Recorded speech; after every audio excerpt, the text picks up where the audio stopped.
Senator from Texas.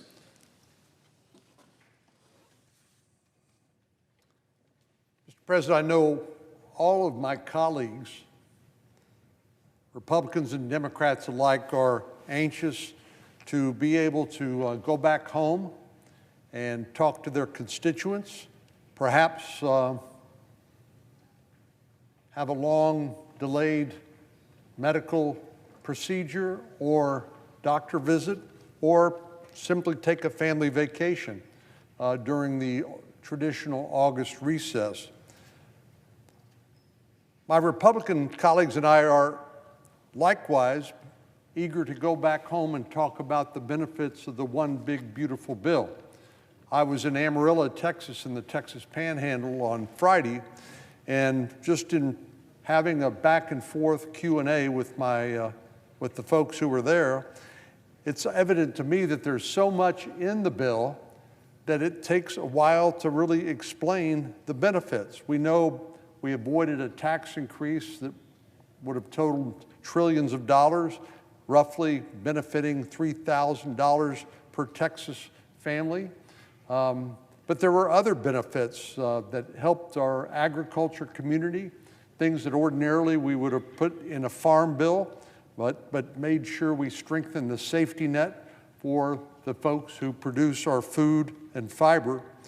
And then there are other provisions like the no tax on tips, no tax on Social Security or overtime. So there's so much in the bill, it is hard to communicate, which means we need to get back home and talk about that and why it is a grand slam home run for our constituents. But having said that, I don't believe, Mr. President, that the Senate should leave town without ensuring that President Trump has his nominees and his team in place. We still have somewhere on the order of 140 backlogged nominees by this president that have been obstructed by the Democrats. We find ourselves really in an unprecedented situation where Democrats, rather than picking and choosing the nominees they choose to object to, have simply chosen to object to all of them, forcing us to burn a lot of valuable floor time that we could be using for other more constructive purposes, and delaying President Trump, who after all won the election last November, the team that he's entitled to help him govern and carry out his policies. It is absolutely unprecedented, the sort of stonewalling that we were up against. Our Democratic colleagues, after all, are the ones that are holding up this process. I know some people listening may say, well, isn't this sort of partisan gridlock normal? Well, the answer is no. We certainly have our fights here, and that's okay. That's all well and good. But the reason why Republicans are complaining and the president is complaining about Democratic obstruction is that there is no precedent for objecting to nominees by a president by allowing either a voice vote, which is a non-roll call vote, or unanimous consent when they are non-controversial nominees. So this chart to my left indicates that civilian nominees as opposed to military nominations, which the Senate also confirms, but non-military nominees confirmed by voice vote or on an expedited basis or unanimous consent during a first term. You see George Herbert Walker Bush, 98% of his nominees to Senate-confirmed positions were confirmed by voice vote or unanimous consent. Again, Clinton, similar numbers, 98%. Then you get to George W. Bush and Barack Obama. That number dropped from 98% to 90%, still a pretty good record of expediting these nominees, making sure that the president, whether that president be a Democrat or Republican, have their team on board. which is what the American people voted for when they were elected. But then you see when President Trump came along, the rules of the road changed, where only 65% of his first-term nominees were confirmed by voice vote or unanimous consent on an expedited basis. It literally took years for President Trump to get all of his nominees on board because of the foot dragging by our Democratic colleagues back in his first term. And then you see what goes around comes around, and then Biden's nominees, roughly 57% of them, handled on an expedited basis. But what we've seen this term, after this most recent election, is without any precedent, as you can see here. Basically, what our Democratic colleagues are saying is we will agree to no confirmation votes on Trump nominees during his second term. This is part of what I guess you'd call the resistance and the polarization of our politics, and the fact that our Democrats are not the Democrats of old. These are radicalized people who cannot agree to anything, even when it really is not something that is controversial. Again, it's fine to disagree about things that we do disagree on, that we see the world in a different way, or we think we have different and better ideas about what would serve the interests of the American people. But to mindlessly object to President Trump's nominees and to deny the American people the benefit of their vote in the last election is simply unfair.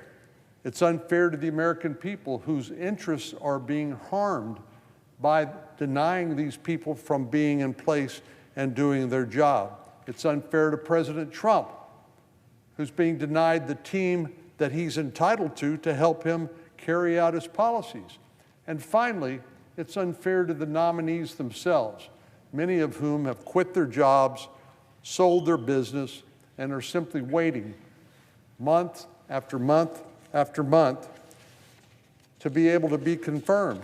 And these are people who are, by and large, not political partisans. These are people who are interested in serving their country in some capacity or another. Many of these nominees, I think roughly 30 of them, are Senate-confirmed nominees to serve as an ambassador in our embassies around the world. I don't have to remind all of us that the world has become a much more dangerous place. And the idea that the United States would not have a Senate-confirmed ambassador in these embassies around the world is simply shooting ourselves in the foot. China and Russia and our other adversaries, they certainly have their ambassadors working in each of those countries to further their interests. But the idea that the United States would be absent because Senate Democrats simply refuse to confirm these ambassadors is really beyond the pale. And it hurts not only the United States and our foreign policy and our diplomatic efforts, but it also, again, causes harm to the individuals who volunteered to give up their life and their livelihood to serve our country, just to be left hanging without any real hope of getting confirmed on a timely basis. We are not talking about lifetime tenured judges. Those obviously are sort of a different category. We're not even talking about the president's cabinet, which is a handful of his most key and most important advisors. What we're talking about really are rank and file people who are confirmed by a vote of the Senate. I personally believe that we should change the law and not require Senate confirmation for many of these positions.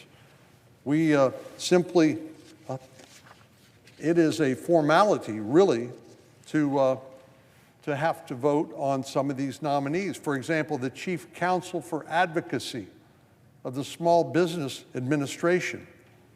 I'm not sure exactly why the Senate should be voting to confirm at all on somebody who's been nominated to that provision.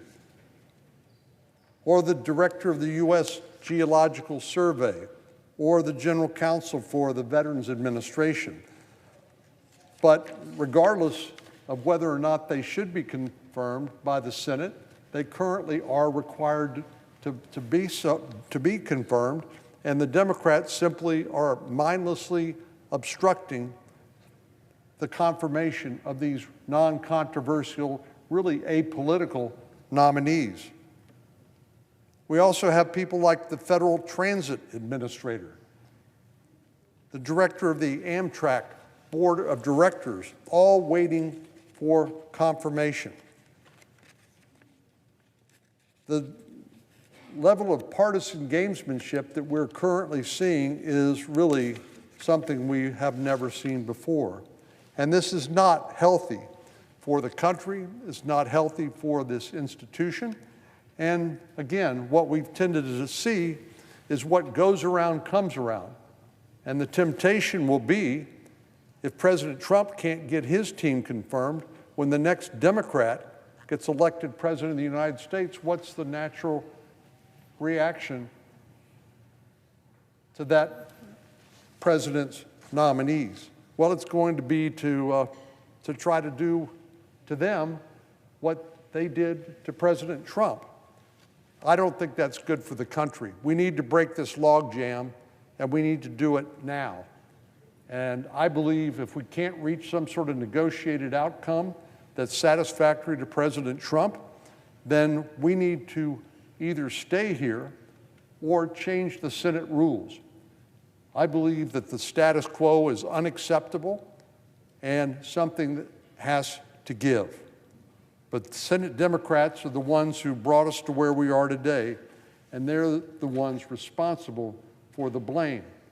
But more important than that, the American people deserve the service of these individuals who've been nominated for these various Senate-confirmed positions. President Trump's entitled to his team, and this mindless obstruction has to come to an end now.